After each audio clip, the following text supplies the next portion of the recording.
So you guys were I'm hearing a lot of you guys wanted a theme song shortened, so here we go. This girl reviews movies, games, and books. Sometimes she plays them.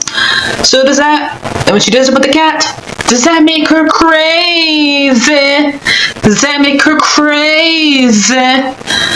Probably. So, it's shorter. There you go. Crazycatlady or Martha Butler does not own any trailers or pictures. I use them under fair educational for and entertainment purpose. Blade, just like Solly did. Well, those years ago. See? No, I don't want to do any more of it. Alright guys, I want to apologize for the fact that this one took so long for me to do first. Just I'm hung up on doing the what ifs. For now that shows is over, I can focus on this. In the days when it's not Percy Jackson's not on. So I'm gonna hurry and get this one out so I can get watching season 3. So this one is for Legend of Korra season 2. And the bad guy in this is Udalak, which is Korra's uncle. We got like a Lion King situation here. So this one has to do with like Civil War, and they're kind of like retconned a lot of this stuff in this one because a lot of people think that when they made the first Avatar, they like rewrite how they you get your bending, how bending is taught to you or something like that. I guess this one's supposed to be like the most weakest season out of these 4, I guess. But, I don't know. Watching it after all these years, it's not too bad. So, what happens in this one, Korra learns how to, do spirit stuff, because before she did not know how to do spirit stuff, since it's more of a urban thing. And then we have, Jolie, one of Tintin's daughters. Both his daughters are doing this, so that's why I got confused when I was watching this season. One of them is really good at doing spiritual stuff, so she actually helps the oldest daughter, helps her do this. But both of them like have like My Little Pony moments where they made like characters after like rainbow stuff and stuff like that. So they're like rabbits, but the rabbits betray them. And we have like a bunch of cameos in this season. There's like 3 different cameos. You had one from the library owl, and you also have one from Iroh, and one from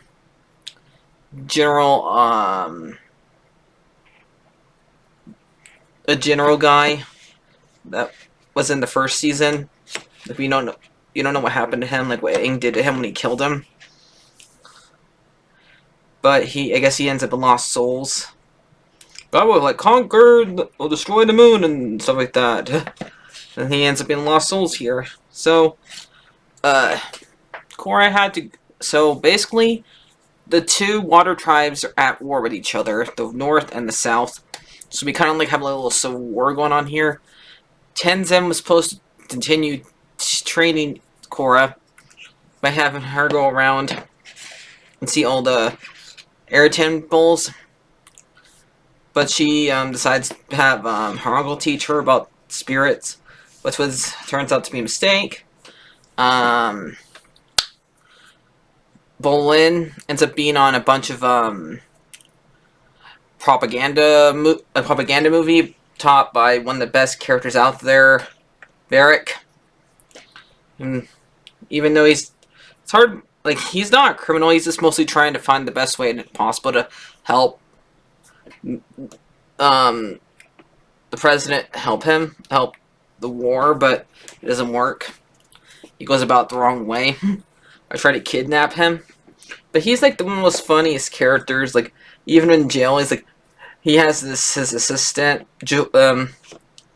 help in there. He like has money for everything. Like, he has battleship, his own plane, and stuff like that. He's like, and he makes movies, but they're called movers instead of movies. Since it's like the 1920s, back when movies were invented. So yeah. And then we have like Blowin running away from Korra's cousin. But by the end of the season, they like each other. But then she has to realize that she has to go back to her home.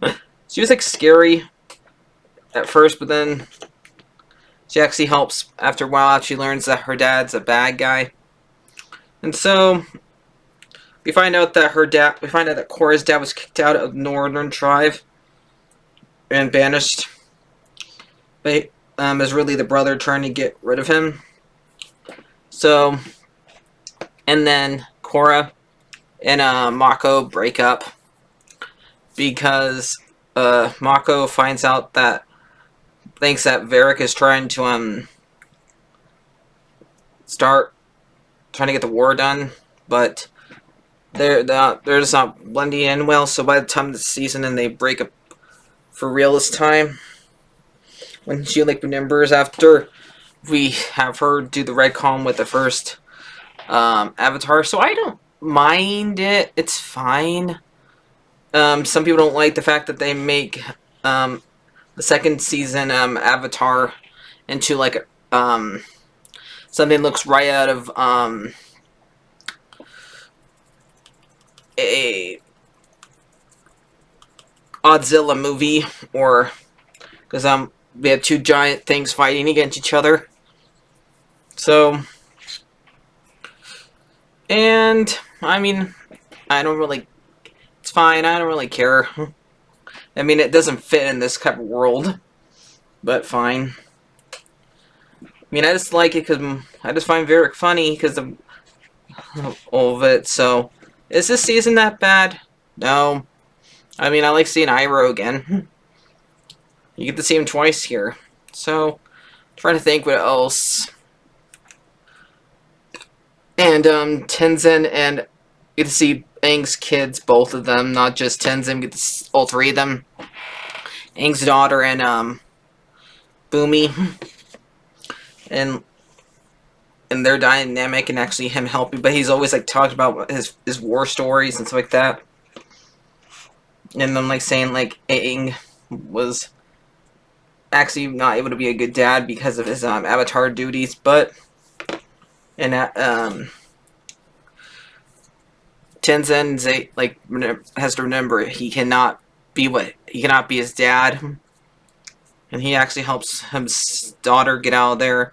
But really his daughter helps saves Korra, because Korra almost dies in the last episode because what happens when she's big, and Julie comes and saves her.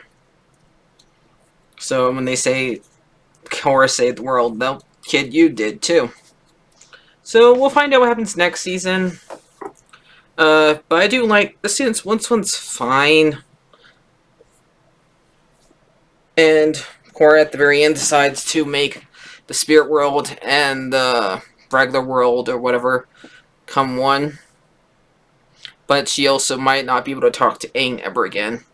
And the other avatars before her. So, yep, this is just for me to... I'm watching this in parents for the live action show.